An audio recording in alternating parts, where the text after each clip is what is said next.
Hello and welcome to ILTV's Israel Daily. I'm Aaron Porras, and coming up in today's newscast, effectively all Israelis will now be eligible for vaccination as lockdowns are extended. Meanwhile, Israeli military brass gets ready to act against Iran in the face of the United States' potential failure to do so. And finally, both human and animal alike apparently struggling with the endless isolation caused by coronavirus.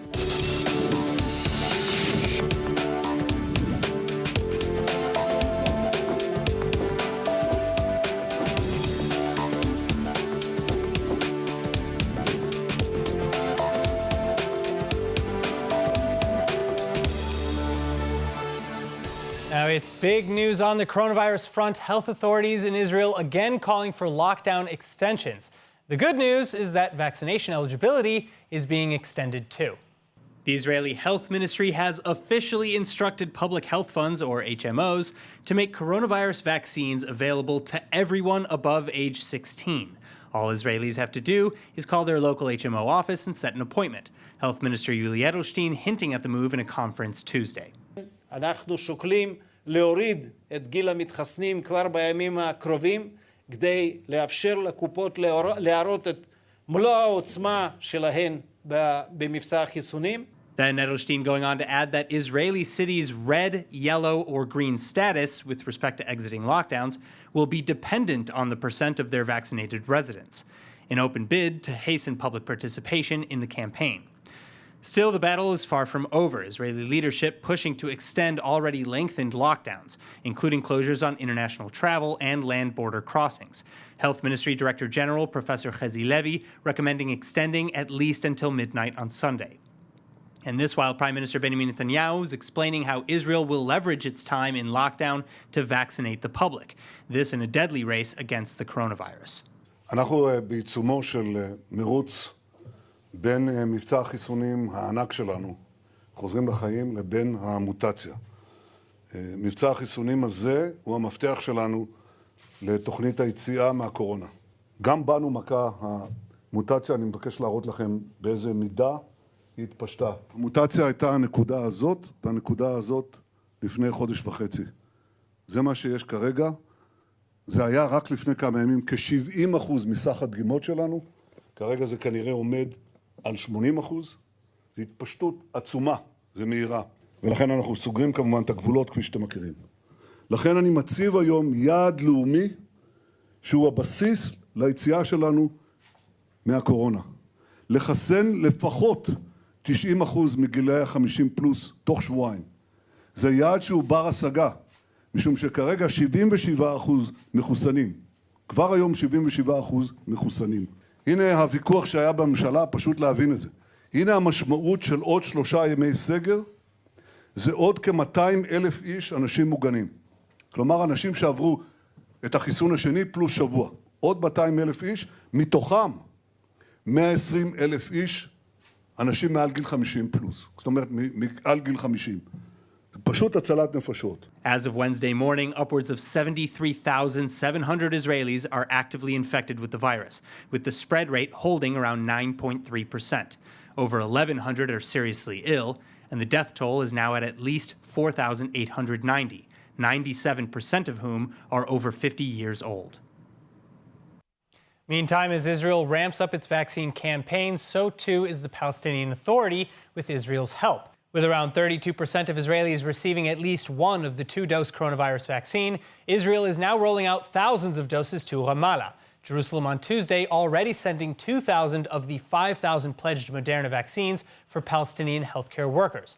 Palestinian Health Minister Mai Al-Kaila crediting Israel for the donations. هذا اللقاح هو لقاح موديرنا الأمريكي حصلنا عليه تبرع من إسرائيل وهذا اللقاح يعني يعتبر آمنا حسب مواصفات منظمة الصحة العالمية.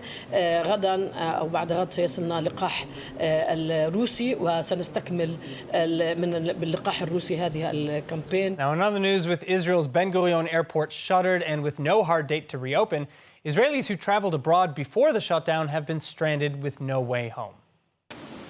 Hi, my name is Hannah Friedland. I've lived in Israel for 2.5 years. I moved from Chicago, and I'm currently in Chicago visiting my family after the death of my grandmother. I need to return to Israel to take care of my dog and take my medication that I take every single day. Please let me come home. My name is Robert Mickley. I made Aliyah with my wife and 5 children. In 2019, I'm a dental surgeon.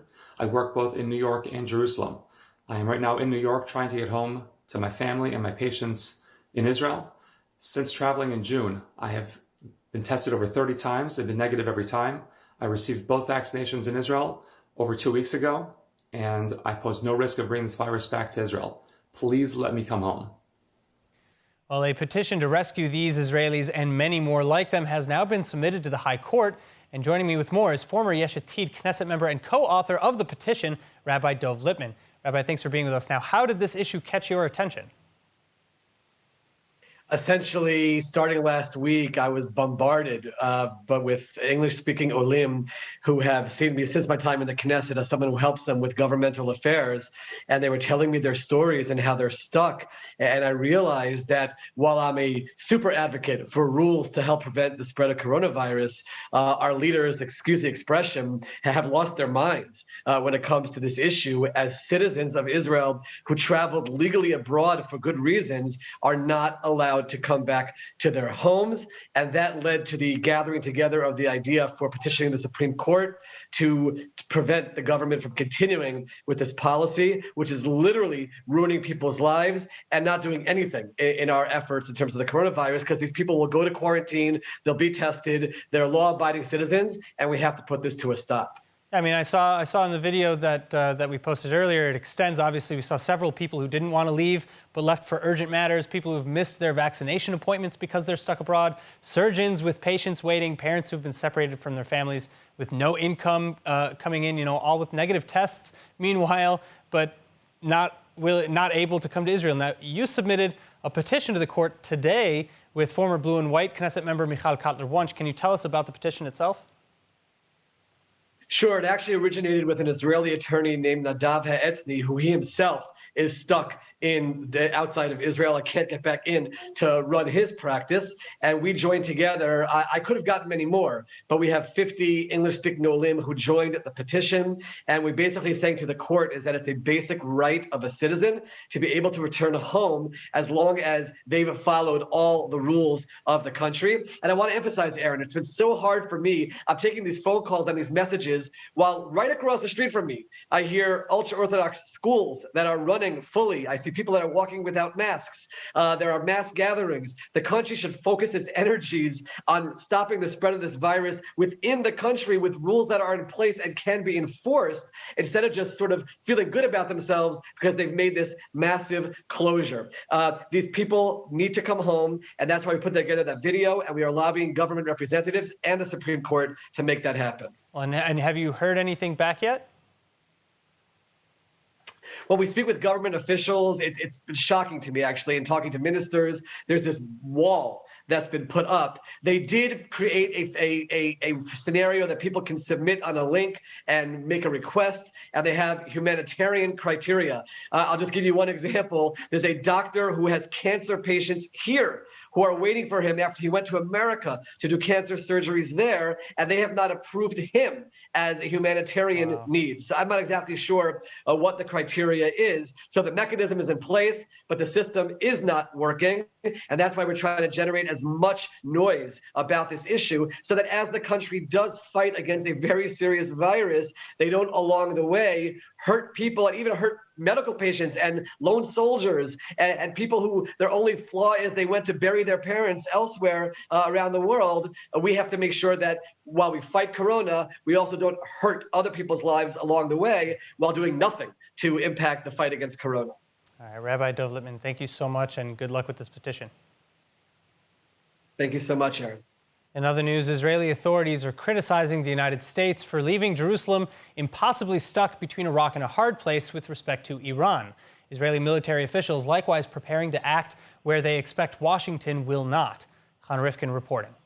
Government minister and close ally to the Prime Minister Tzachi Hanegbi on Tuesday describing a harsh reality, stating that the U.S. will never attack Iran's nuclear program, meaning Israel must decide to strike alone or come to terms with a nuclear-armed Iran. And Defense Minister Benny Gantz adding that Israel's defense establishments are holding on to the option of taking action against Iran if that's what has to be done. IDF Chief Aviv Kochavi likewise ordering the military to develop operational plans for striking Iran's nuclear program. This coming as the U.S. warns that Iran is potentially just months away or less from nuclear breakpoint. Then doubling down on its mission to nuclear breakthrough, Iran announcing plans to install 1,000 new centrifuges at Natanz, Iran's main nuclear enrichment plant.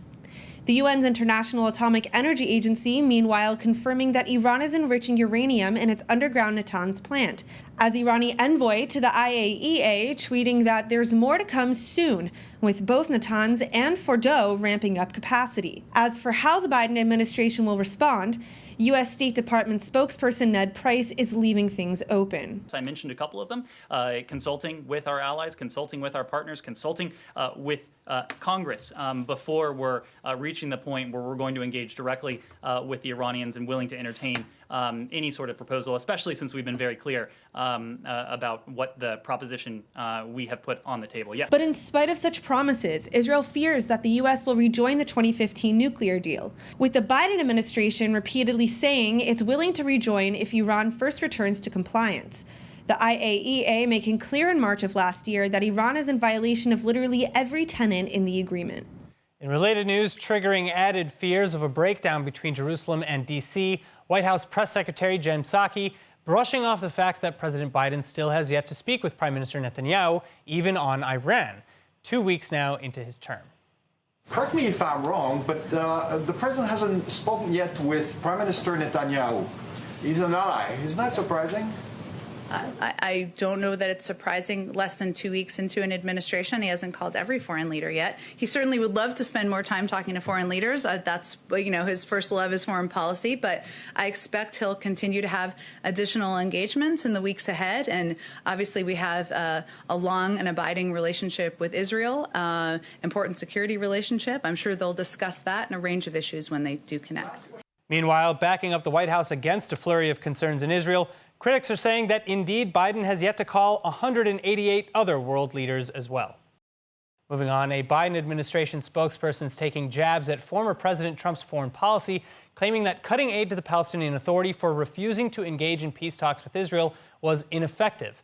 But was it? Joining us to discuss is U.S.-Israeli relations expert and columnist at Newsweek, Mark Schulman. Mark, long time no see. Thanks for being with us. Was it really ineffective? Didn't really accomplish anything. Like most of Trump's foreign policy, they made lots of statements, maximum pressure everywhere, but what it accomplished in any of these cases? What did it accomplish in terms of the Palestinians? Look, Israel did not really want aid cut off to the Palestinians. It's in our interest that the Palestinians, whether you're right or left, whatever your political views here are in Israel, that the Palestinians do well economically, that the Palestinian people be as happy as possible. And cutting aid just makes that more difficult. Something has to fill those plates. And in some ways, it has to be Israel. It has to be someone else. So the United certainly was not in Israel's interest to cut that aid. That was more done for domestic political needs of the Trump administration. So I don't see that it accomplished anything. Well, so does that include cutting aid to UNRWA? For the Palestinian Authority's payment of terror salaries? Does that include or perpetuate the terror salaries? Look. Money is going to go wherever it's going to go. Doesn't make a difference. If they decided to, I'm against obviously them paying the terrorist salaries, but it doesn't make a difference. If they're going to pay it, they're going to pay it. You can pressure them as much as you want. Same with UNRWA. You can try to pressure them to change the curriculum in UNRWA schools, but this has been going on for 70 years, including all the years that Israel, Israel occupied directly a lot of those areas and didn't do anything about it.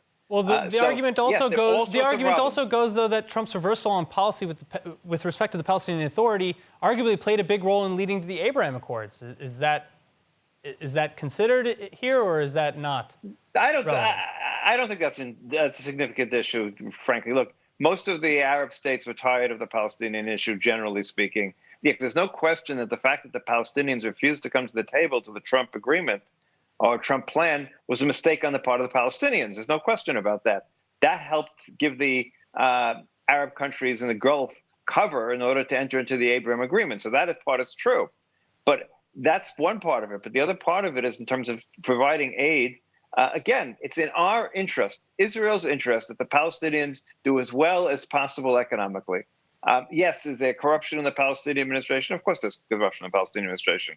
Should we help fight it? Or should the Americans help fight it? Of course they should help fight it. And they should work against corruption, like they should work against corruption everywhere. But that doesn't take away from the fact that cutting aid does not help Israel in any direct ways. For the United States to have, if the Palestinians have something to lose, if the United States have the ability to talk to the Palestinians in a significant way, is also probably in the United States, in Israel's interest. Let's not forget the security cooperation that was sort of stopped, but never really stopped, but is an important part of what's kept Israel safe these last group of years. There's been very, very little terror from the West Bank, and that's because of the cooperation that exists between Israel and the Palestinian Authority, and that was set in place by the Americans. All right, Mark Schulman, thanks so much for your insights. Have a great week. Now, as for peace talks that have worked, Morocco and Israel now opening relations like never before after normalizing ties late last year. And Foreign Minister Gabi Ashkenazi is speaking with his Moroccan counterpart Nasser Bourita for the first time Tuesday evening. Ashkenazi describing the historic meeting as, quote, warm and friendly, and finally working swiftly to implement agreements. The two countries plan on establishing embassies and inaugurating direct flights within the two countries within the next 2 months. Now, massive protests are erupting late Tuesday night across 4 Arab-majority cities in Israel following the killing of 2 in a police shootout earlier this week. It begins Monday night, where police engaged with armed suspects at a house in the city of Tamra, killing 1 suspect and wounding another. But in the crossfire, police also reportedly killed a university student and wounded a doctor. Demonstrators in Tamra on Tuesday then responding with a state of mourning and a strike, continuing later in the evening to set car tires on fire and block main roads. Similar protests, meanwhile, popping up in the cities of Tira, Al-Fahim, and Nazareth, where, along with several members of Knesset, protesters chanted slogans against government and police, specifically over the supposed lack of enforcement regarding the increasing violence and crime in Arab-Israeli communities. Ironically, though, the initial Tamra shootout followed just hours after a string of overnight and morning raids, including in the city of Tamra, and Israeli police arrested dozens of suspects suspected of shootings, burglaries, arson, drug and weapons trafficking, and much, much more. This as part of upholding the government's latest plan to do better for the Arab sector. Now, elsewhere in Israel, in the northern city of Nahariya, citizens are all on the lookout for a very unusual new predator, jackals. The Galilee Medical Center now having admitted at least 9 people in just the past 48 hours arriving with bites from these feral canines. And it's not just happening while out jogging in the woods or anything. Recordings of several recent attacks showing jackals approaching and attacking unprovoked, sparking growing fears in the Nature and Parks Authority of an outbreak of rabies. Other experts, on the other hand, are blaming improper waste management, leading to a surplus of food and therefore a boon in the jackal population. But the Nahariya municipality claims that it is in full compliance with disposal guidelines. So whatever the reason, maybe keep a stick of beef jerky or something handy as a potential diversion for escape. And swinging back now to coronavirus for a moment, lockdowns seriously weighing heavy on us all, including apparently on zoo animals. Caregivers from Jerusalem reporting some surprisingly sad faces as the biblical zoo's population experiences its newfound and extended alone time. It's quiet in the Jerusalem Zoo, too quiet. And apparently even for the animals, because as much as we love to peer through the fences at our favorite exotic creatures, it turns out that they may enjoy the reverse just as much. We are here with the chimpanzees, the great apes, and we see that the last months they are really seeking for interaction. They are sitting above, they are playing with each other. We are trying to do enrichments, but they are missing the visitors in the front big window. And we saw it before, that they are really keep coming closer to the window. They are playing with the people, they are interacting, and now they are really missing it. They are sitting and waiting that the zoo will be open again. And of course, it's not just the chimps who are withdrawing from the lack of attention. This is black and gold howler monkeys, and you see here we have 1 male and 2 females, and we do see change in the behavior when there are visitors and where we don't have the visitors. For example, you came here, the zoo is closed, but you are a group, and we see that they are back to the upper area of the exhibit. They move out from the house, and they come back to interact with the visitors. I'm happy to see it. But as with all rules, there is an exception, and the sole outliers seeming to be the lions, who have found some confidence and comfort now that the large and noisy crowds have been away. We do see they change the behavior with using different location in the exhibit. At the beginning, we saw they are more behind and using the other area, and now we see that they're coming closer to the past, closer to the keepers. They feel more secure when they see less people. Now, in our final story tonight, the global agri-tech industry is about to be turned on its head. Israeli startup Saffron Tech is now working to grow and produce what's known to be the most expensive spice in the world, saffron, and all while undercutting the 1,000-year near monopoly on the spice controlled by Iran. But here to tell us all about it is Saffron Tech CEO and founder, David Frydenberg. David, I'm really excited to hear more about this. What can you tell us about the saffron market today? Saffron is a well-known spice used by chefs and gourmet restaurants all over the world, and recently also is a food supplement to reduce anxiety and stress relief. Wow. Saffron grows only in few places in the world, and for now 95%, as you said, in Iran. It requires special weather conditions, that's the reason, and also cheap labor force that you can find in Iran. So you know, what is the technology, because we're talking about agro-tech, what is the technology that Saffron Tech is bringing to the table to change this dynamic? Saffron Tech is the first company to grow saffron in an indoor vertical machine environment. We are able to control all the parameters, including water, temperature, light, minerals, and fertilizers. Serious lab conditions here. Exactly. It will allow us to grow the saffron instead of one time a year that it is in nature, but 3 to 4 times, and with the best quality. So is there any other way that maybe this technology is changing the market, maybe even aside from just saffron? Right. By controlling all those parameters that I mentioned, it will allow us to address special needs and requirements from the food supplement and medical industries. And as you said, we are looking at other crops to grow that are special in high-end markets. That's amazing. All right, so I mean, are you partnered with people? Like, how did you come up with this technology in the first place? Right. In our team, there are the best agronomists and engineers that you can find in Israel that specialize in this kind of industry. We have a research agreement with Volcanic Center in Israel, which is with a global name, I would say, and is the best place to partner with in Israel in this subject. We're going to write together the protocol of how to grow, for the first time, how to grow saffron in machine. Which I'm guessing could then be replicated worldwide. Exactly. So, all right, so what are your plans for the future, and where can we sign on? Right, we're raising money now in equity crowdfunding process on the PeopleBees platform, and I invite any interested parties to join us. That's the chance. This is the chance to join. All right, well, this is a chance of a lifetime, because seriously, I mean, if you're talking about upending a 90-something% hold on any market, I think that's going to turn some heads. David, thank you so much for being with us today. Thank you very much. All right, and now let's take a look at the weather forecast. Temperatures are rising slightly for a low tonight of about 53 degrees Fahrenheit or 12 degrees Celsius. You can expect partial cloudiness and scattered rainstorms tomorrow, along with highs settling at around 64 degrees Fahrenheit or 18 Celsius. And then, of course, before we go, let's take a look at what's going viral in Israel.